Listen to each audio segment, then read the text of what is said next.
हाँ जी रजे welcome in online classes of business law. तो अज जो अपना टॉपिक है वो है ऑफर एंड एक्सैप्टेंस। तो इस तो पहला जो आप डिस्कस कर चुके हैं कि इंडियन कॉन्ट्रैक्ट एक्ट 1872 उसका स्कोप हो गया जी, तो उसकी करैक्टरिस्टिक्स हो गई, तो टाइप्स ऑफ कॉन्ट्रैक्ट्स हो गए। तो अज आप डिस्कस करन लगे रजे offer and acceptance. Before discussing it we should know कि ऑफर हुंदा की है। तो रजे ऑफर की होंदा है कि जिमें हुण आपां नूं पता है कि जो कोई कॉन्ट्रैक्ट होना तो उहदे लई आपां नूं दो पार्टीज़ चाहिए नेगियां, तो उन्हां दे विचों की है दोवें ही पार्टीज़ की होनी चाहिए ने, विलिंग होने चाहिए ने उस कॉन्ट्रैक्ट नूं जां उस काम नूं करन दे लई। तां रजे किसी कॉन्ट्रैक्ट दे विच सब तो पहले जिहड़ी चीज़ हुंदी है वो हुंदी है ऑफर। ऑफर नूं बोलिया जांदा रजे प्रपोजल भी बोलिया जांदा है कि जदों कोई कॉन्ट्रैक्ट होना है तो एक पार्टी की करती है दूसरी पार्टी नूं की करती है ऑफर दिंदी है। ठीक है कि ये वाला काम तुसीं करना है या नहीं करना, उन्होंने ऑफर दिंदी है एक काम का। तो उस ऑफर नूं जदों दूसरी पार्टी नूं लगता है कि हाँ जी ये काम ठीक है जां मैं ये एग्रीमेंट है जो साइन करना है, तो वह की करती है उस ऑफर नूं एक्सैप्ट कर लैंदी है।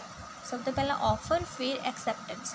तो जदों ऑफर प्लस एक्सैप्टेंस दोवें मिल जाते हैं तो रजे बन जाता एक एग्रीमेंट। ठीक है, तो ये आप पिछे भी पढ़ चुके हैं। ऑफर तो एक्सैप्टेंस के नाल की बन जाता एक एग्रीमेंट बन जाता है। तो जे इस एग्रीमेंट के विच आपां प्लस कर दिंदे आ लीगल प्रोविजनस नूं, मतलब लॉफुली बना दिंदे आ इस एग्रीमेंट नूं, तां इस ये की बन जाता है जी एक कॉन्ट्रैक्ट बन जाता है। ठीक है, तो उस तो बाद आपां डिस्कस करन लगे रजे काइंड्स ऑफ ऑफर कि ऑफर किन्ने टाइप के होंदे ने। ठीक है, ऑफर की डेफिनेशन तो क्लीयर हो चुकी है कि ऑफर की होंदा है जो एक पार्टी दूसरी पार्टी नूं कोई काम करन दे लई कहंदी है, तो उस तो बाद जिहड़ी दूसरी पार्टी है वह की करती है इस ऑफर नूं एक्सैप्ट कर लैंदी है। काइंड्स ऑफ ऑफर इसनूं की कर सकते हैं जी आपां दो कैटागरीज़ दे विच डिवाइड कर सकते हैं, how made to homemade. How made का मतलब की है कि ऑफर किवें कीता गया, कि उसनूं करन दा मैथड की है, तुसीं ऑफर किवें के दे रहे हो किसी को, तो उसके लिए अपने को दो मैथड होंगे ने, एक होंदा एक्सप्रैस तो दूसरा होंदा इंपलाइड। एक्सप्रैस ऑफर किहड़ा होगा रजे जिहड़ा जां तां वर्बल ही दिता गया जां रिटन फॉर्म दे विच दिता गया।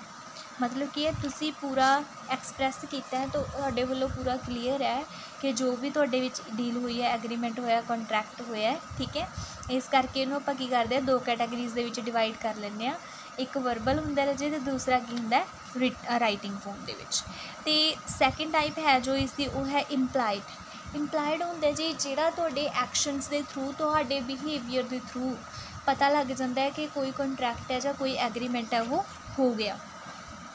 तो जिस तरह हुण ये लगा लो रजे कि इंपलाइड दे विच तुसीं कह सकते हो कि कोई परसन सी, ठीक है, वो डॉक्टर कोल गया, ठीक है, अपनी ट्रीटमेंट के लिए, तो इत्थे की है जी डॉक्टर ते उस परसन के विचकार एक एग्रीमेंट हो गया।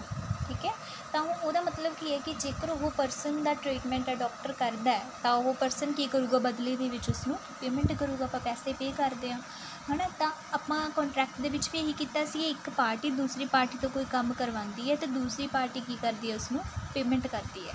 तो सेम जिहड़ी चीज़ है इत्थे एप्लीकेबल हुंदी है कि वह की करूँगा जी उस कॉन्ट्रैक्ट नूं इंपलाइड करूँगा।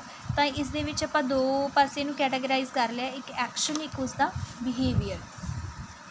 उस तो बाद आंदा है जी टू होम मेड, ये ऑफर किनूं कीता गया। ठीक है, तो ये बिहाफ के उत्ते भी दो कैटागरीज के विच डिवाइड कर लिया आपां ने, एक हुंदा जनरल ऑफर, एक हुंदा स्पैसीफिक ऑफर।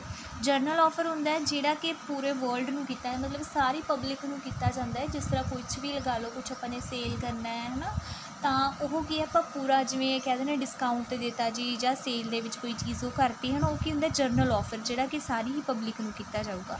सैकेंड हुंदा रजे स्पैसीफिक ऑफर। स्पैसीफिक की हुंदा जिहड़ा कि एक पर्टिकुलर कैटागरी नूं, ठीक है, पर्टिकुलर टाइप के परसन नूं कीता जाऊगा।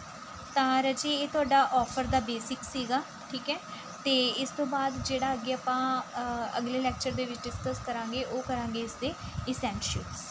So good luck. ठीक है जी।